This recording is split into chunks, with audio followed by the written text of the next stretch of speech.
Hello guys, it is Modest Major here, bringing you a commentary over some Castle DLC matchmaking on the map Daybreak. It's the first Castle map pack map that I think I've posted to my channel. I just haven't been getting Castle DLC gameplays for some reason. I have played it a fair bit, not, ridiculously amounts. It doesn't seem to come up in regular matchmaking. It doesn't seem to come up outside of Castle DLC matchmaking that much, at least for me. Maybe on Snipers, Daybreak comes up a little bit. Perdition is probably my favourite map of this map pack. Perdition gives me some real Halo 2 nostalgia. It reminds me a lot of Headlong from Halo 2. Has a more steampunk vibe to it, which I really like. A bit of a Foundry vibe to it. I love those sort of maps, man, where it's, feels like you're in a factory. It feels like you're in a production facility, and that vibe and that atmosphere seems to work really well within Halo. No idea why, but it does. The graphics and aesthetics of Perdition are just great in my eyes. I like Daybreak, but Daybreak reminds me a little bit of Reach map style. There's a lot of greys in it and a lot of dark greens. So I can't necessarily say I'm the biggest fan of the aesthetic, but the layout works pretty well, especially if we capture the flag. So it's definitely not one of my least favourite maps, but it's definitely not one of my favourite maps either.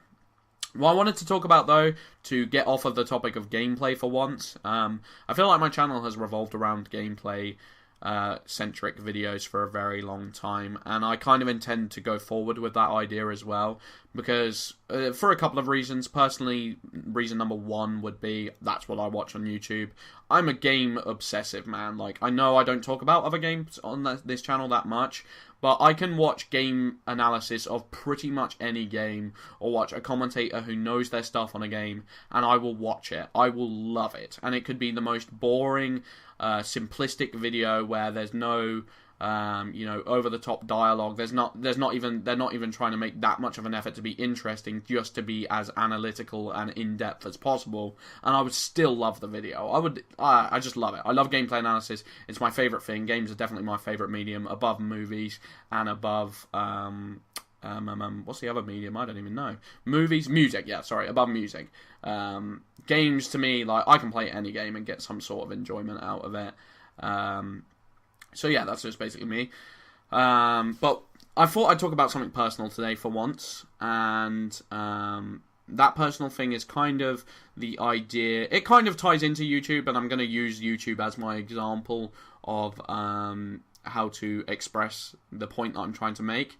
In that YouTube videos, let's say someone's making a YouTube video, and they make the first string of videos, and they're pretty good, they're pretty decent, and then one video comes out and they boom, and it's just like, oh, that video is doing amazingly or whatever. And they could continue to do well, they could continue to do, get a lot of likes on videos, and maybe they start to see a couple of negative comments here and there. And I think what is so distorting about this idea of negative comment is a negative comment is always an opinion. It's not an arbitrary decision. It's not by some higher form of life. It is humans judging other humans. And all humans are imperfect. Therefore, if you were to get a negative judgment or a positive judgment from someone else, does it necessarily mean anything? How can we say it's anything? How can we quantify it? You could say, well, a lot of people say that that's good.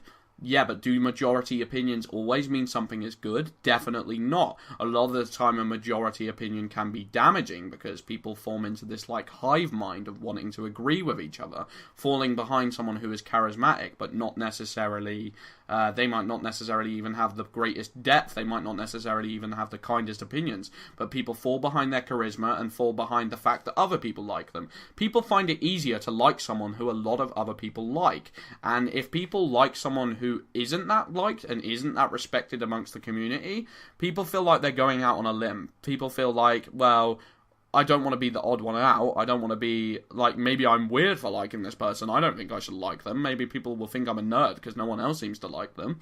And that can be damaging. So, in that scenario, it kind of bothers me because no matter what, a positive comment can never necessarily mean that that person is good. It's something that lifts you up, yeah. But it's not necessarily something that you can fully 100% back up. And I feel like that confusion is something that is so hard to live with, especially if you were a small YouTuber. And I feel like what a lot of small YouTubers, their mindset becomes is maybe necessarily they get a few dislikes at the beginning of their YouTube career. You know, they're putting out videos that they think are good, but they see dislikes and they see negative comments, and maybe they even get one that gets a load of negative comments. That person, no matter what, can convince themselves, and a lot of the time this does happen, that the people disliking are wrong. And how can the people who are disliking say otherwise? How can they convince that person?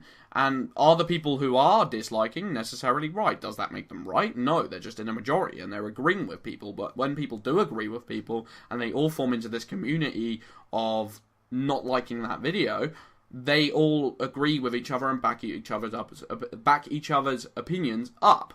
But we've only got to rely on the fact that we all think that way. There's no robot, like I said, saying, "Good work, guys, keep up the good work, that video was terrible, ha ha ha ha." We just all backing each other up. And, you know, the argument could be made. I know Hitler seems like kind of a backup argument for anyone to make, but a lot of Germans would have thought that Hitler was an amazing dictator. A lot of people would have thought, you know, the great majority at the time, when he first came into power, would have thought, what an amazing leader. But they didn't necessarily... That doesn't necessarily mean it's right. They just happen to come across that opinion and happen to find a lot of people thinking that opinion, so went along with it. And I think a lot of people, it can be damaging to the smaller YouTubers, because they can convince themselves that they're going to get big no matter what. They can convince themselves. If they have a big enough, an inflated enough opinion of themselves, then they can tell themselves that no matter what, every single negative comment that comes along on their video, that person is wrong. They can just say, well, that's their opinion, but that doesn't necessarily mean that no one will like me. That doesn't necessarily mean that my opinions are horrible. That just means that this group of people think that my opinions are horrible. And the same could be said of anyone. The same could be said of someone who gets 300 dislikes on a video, but they get a majority of likes on the video. They can convince themselves that the small dislikes don't mean anything. It doesn't mean that their video has done worse. That's just that person's opinion. They haven't received me the right way.